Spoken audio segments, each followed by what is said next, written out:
हरिओम. आजच्या व्हिडिओमध्ये आपण बघणार आहोत की टाचदुखी टाचदुखी बऱ्याच जणांना असते बघा.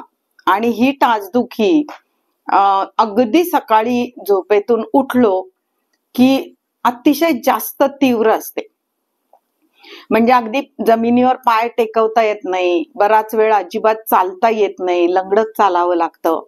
तर अशी ही टाचदुखी असते. नंतर आपण एकदा आपली नित्य नियमाची जी कामं आहेत ती सुरू केली तर नंतर हळूहळू हे टाचदुखी ही कमी होते. तर ही टाचदुखी का होते, कशाने होते, त्याच्यावरती घरगुती काही उपाय आहेत का किंवा काही एक्सरसाइज आहेत का, ते आज आपण आपल्या व्हिडिओमध्ये बघणार आहोत. आपले गेले काही व्हिडिओ त्रिवेणी योग व निसर्गोपचार केंद्राचे बघितले नसतील तर निश्चितपणे बघा. विषय आवडले तर लाईक करायला विसरू नका, सबस्क्राईब करायला विसरू नका.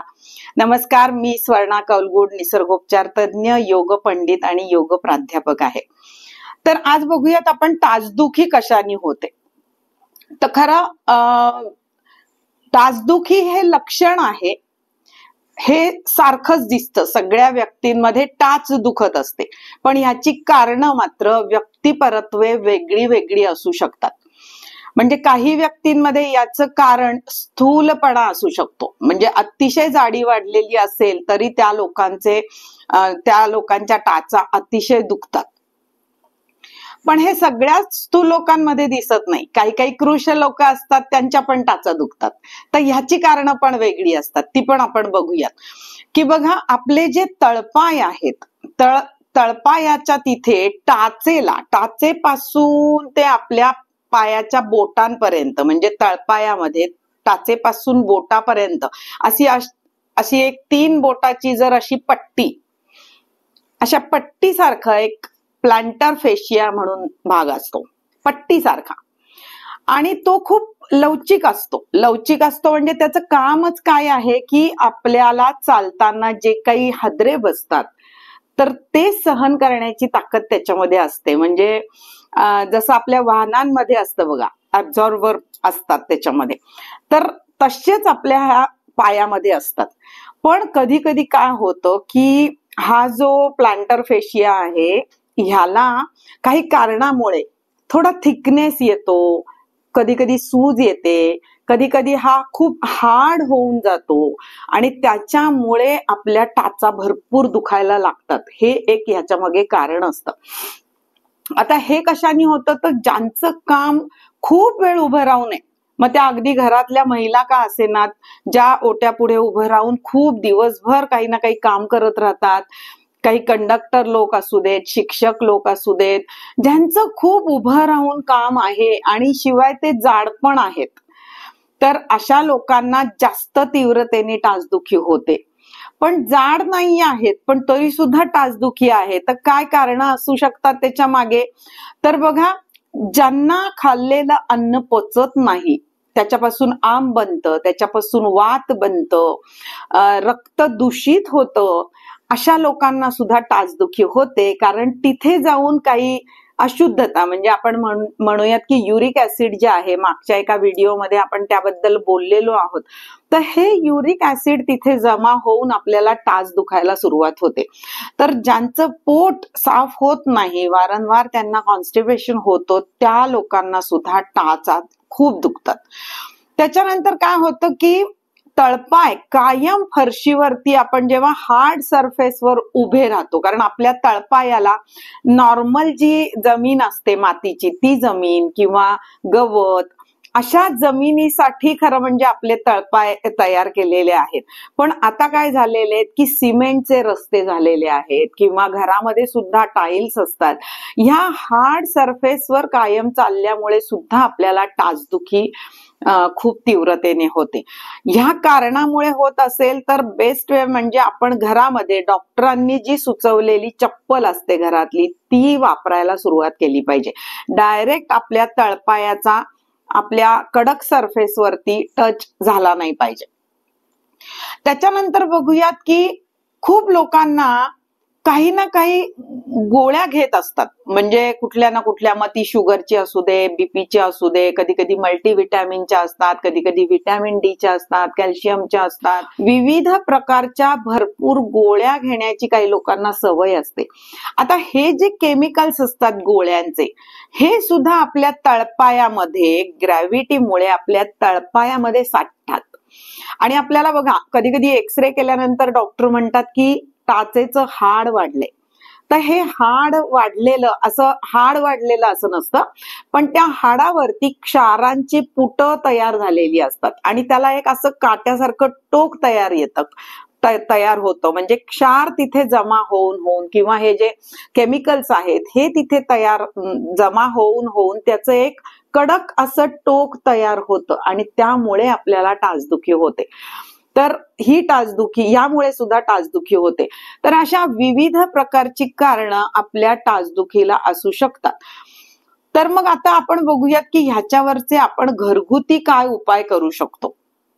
तर ज्यांचं पोट कायम म्हणजे कॉन्स्टिपेशन असतं, मलावरोध ज्यांना सारखा असतो, त्यांच्यासाठी आपण गेल्या व्हिडिओत सांगितलं आहे की शरीर शुद्धी कशी करायची. तर तो व्हिडिओ नक्की बघा आणि आपल्या शरीराची शुद्धी करून घ्या. ह्याच्यासाठी एरंडेल तेल आपल्याला खूप उपयोगी पडतं, तर ते करायचं आहे. त्याच्यानंतर हार्ड सरफेसवर उभं राहून ज्यांचं खूप काम असतं, त्यांनी थोड्याशा जाड आणि थोड्या सॉफ्ट असलेल्या अशा चप्पल आपल्याला दिवसभर वापरायला पाहिजेत. ज्यांची खूप स्थूलता वाढलेली आहे, तर त्यांनी बारीक होण्यासाठी प्रयत्न केले पाहिजेत. तर हे सगळं केल्यानंतर आणि काही घरगुती उपाय जे आपण करू शकतो, त्यामध्ये बघा, ह्याच्यासाठी वृक्ष शेक हा आयुर्वेदाने खूप चांगला सांगितलेला आहे. तर हा वृक्ष जो काही शेक आहे तो आपण विटांनी देऊ शकतो. आपल्याकडे जी वीट असते त्याचे थोडेसे तुकडे करायचे, अगदी मध्यम एवढ्या आकाराचे असे तुकडे करायचे, जसे आपले सोयाबीनचे चंक्स असतात असे चौकोनी, त्या आकारामध्ये असे तुकडे करायचे विटांचे. फार भुगा असेल तो काढून टाकायचा, फार मोठे असतील ते पण काढून टाकायचे. असे मध्यम असा आकाराचे सगळे तुकडे आपल्या लोखंडी कढईमध्ये चांगले भाजायचे. ते चांगले विटांचे तुकडे गरम झाले की एखादा जुना टर्किशचा टॉवेल किंवा जो नॅपकिन असतो त्याच्यामध्ये हे गरम असलेले तुकडे आपण बांधायचे. आता ही पोटली जी आहे ती फार घट्ट नाही बांधायची, ती थोडी सैलसर पण एका नाडीने व्यवस्थित बांधायची आहे. आणि ह्या ज्या आपण गरम केलेल्या विटांचे तुकडे आहेत त्यांनी आपली टाच शेकायची आहे. ह्याने खूप फरक पडतो. हा शेक अगदी आतपर्यंत जातो, युरिक ऍसिड बाहेर काढून टाकायला खूप उपयोगी पडतो, किंवा जर काही केमिकल साठले असतील, क्षार साठले असतील, ते काढण्यासाठी हा शेक खूप उपयोगी पडतो. त्यामुळे विटांचा शेक हा अवश्य द्यायचा आहे. त्याच्यानंतर एखाद्या तेलाने रोज एक 5-10 मिनिटं मसाज करायचा आहे तळपायांना. त्याच्यानंतर गरम पाण्याचा ह्याला शेक द्यायचा आहे. मग तुम्ही टब मध्ये गरम पाणी घ्या, त्याच्यामध्ये मीठ टाका आणि त्याच्यामध्ये आपले तळपाय बुडवून ठेवा. असा शेक पण आपण घ्यायला हरकत नाही. तर तेलाचा मसाज म्हणा, शेक म्हणा, विटांचा शेक, हे सगळं आपण घरगुती करायचंय. त्याच्यानंतर आपल्याकडे जर रुईची पानं असतील तर रुईच्या पानावरती 1 थेंब एरंडेल तेल घालून लोखंडी तव्यावर हे पान थोडंसं गरम करायचंय आणि हे रुईचं पान आपल्या टाचेला रात्रभर बांधून ठेवायचंय. ह्याचे सुद्धा खूप चांगले उपयोग होतात टाचदुखीसाठी. त्याच्यानंतर निरगुडीची झाडं आपल्याला सगळीकडे दिसतात. मी नेहमीच्या मागच्याही व्हिडिओमध्ये बऱ्याचदा सांगितले की हाडांचे, सांध्यांचे कोणतेही जर तुम्हाला आजार झाले असतील तर तुम्ही शेवग्याची पानं, निरगुडीची पानं ही पाण्यामध्ये चांगली उकळा आणि त्याच्यामध्ये सांधा बुडवून त्याचा शेक घ्या. त्याचा शेक आपल्या हाडांना खूप उपयोगी असतो. तर हे झाले आपण घरगुती करण्याचे उपाय. त्याच्यानंतर आपण बघूयात की योगाभ्यासामध्ये आपण काय काय घरगुती प्रकार करू शकतो, ज्याने आपल्याला ही टाचदुखी पूर्णपणे बरी करता येते. तर ते घरगुती उपाय आपण रोजच्या रोज करायचे, नीट व्यवस्थित बघा आणि मग ते उपाय करायचे आहेत. बघूयात आपण काय काय घरी करायचंय आपल्याला. असा तळपायाच्या खाली एक कडक असा बॉल घ्यायचा आहे जो दबणार नाही असा, आणि त्याच्यावरती आपला तळपाय अगदी दाबून फिरवायचा आहे.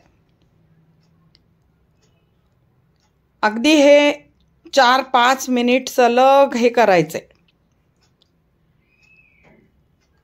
ज्या पायाची टाच दुखतीये त्या पायानी पण करायचंय आणि दुसऱ्या पायानी पण करायचंय. असं एक रोज 5 मिनिट तरी हे कमीत कमी हा व्यायाम केला गेला पाहिजे. त्यानंतर हा आपण दुसरा एक व्यायाम बघतो आहोत. आपल्या तळपायांच्या खाली असं एक कापड ठेवायचंय आणि पायांच्या बोटांनी ते हळूहळू हळूहळू असं एकत्र करत करत करत करत जवळ आणायचंय.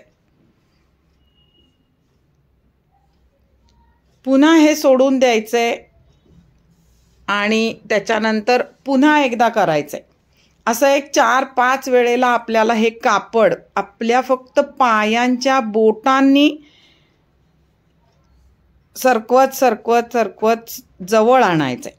हा पण एक व्यायाम आहे ज्याने आपला प्लॅंटर फेशिया जो आहे तो फ्लेक्झिबल होणार आहे आणि त्याच्यामध्ये अगदी मऊपणा येणार आहे.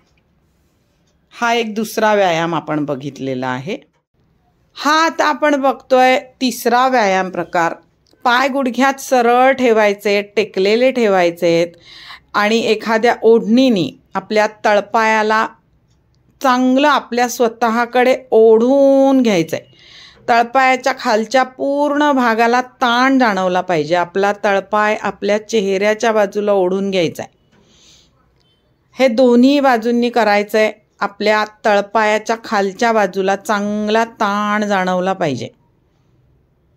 हे एक 10-15 वेळेला करायचंय किंवा एकदा करून थोड्या थोड्या वेळ थांबवायचंय. आपल्याला जितक्या वेळ ताण सहन होतोय तेवढ्या वेळ थांबवा, सैल सोडा. असं दोन्ही पायांना करायचंय. ह्यामुळे सुद्धा आपली टाचदुखी अगदी बरी होण्यासाठी आपल्याला फार मदत होणार आहे. आता आपण पुढचा व्यायाम प्रकार बघतोय. थोडी पावलं अशी टाचांवरती चालायची आहेत आणि थोडी पावलं चवड्यांवरती चालायचं आहे. टाचांवर चालायचंय, चवड्यांवर चालायचंय. अशा आपण एक 5-6 फेऱ्या मारायच्या आहेत जेणेकरून आपल्याला ह्याचा व्यायाम झाला पाहिजे. आपल्या टाचेमध्ये कुठे क्षार साठवून जर का एखादा बारीकसा स्टोन तयार झाला असेल तर तो निघून जायला सुद्धा या व्यायामाने आपल्याला खूप चांगली मदत होणार आहे. तर एकदा टाचांवर चालायचंय आणि एकदा चवड्यांवर चालायचं आहे. हा ही एक 5-6 फेऱ्या आपण अशा मारायच्या आहेत. तर आत्ता जे काही आपण घरी करण्याचे जे काही सगळे व्यायाम प्रकार बघितलेले आहेत ते नीट व्यवस्थित करायचेत. खालच्या भागाला व्यवस्थित ताण आला पाहिजे. प्लॅंटर फेशिया जो आपला ताठर झालेला आहे त्याच्यामध्ये जो स्टिफनेस आलेला आहे तो निघून गेला की आपल्याला अतिशय छान आराम वाटणार आहे. बिलकुल वेदना होणार नाहीये. टाचदुखी एकदम बरी होणार आहे. तर निश्चितपणे हे उपाय करा. आपले व्हिडिओ जर बघितले नसतील तर निश्चितपणे बघा. विषय आवडत असतील तर लाईक करायला विसरू नका. सबस्क्राईब करा. काही प्रश्न असतील तर निश्चितपणे विचारा किंवा कुठल्या इतर कोणत्या विषयांवर तुम्हाला जर आपल्याला व्हिडिओ पाहिजे असेल तर मला निश्चितपणे तसं कमेंटमध्ये सुचवा. आपण त्याच्यावर सुद्धा व्हिडिओ करू. नमस्कार.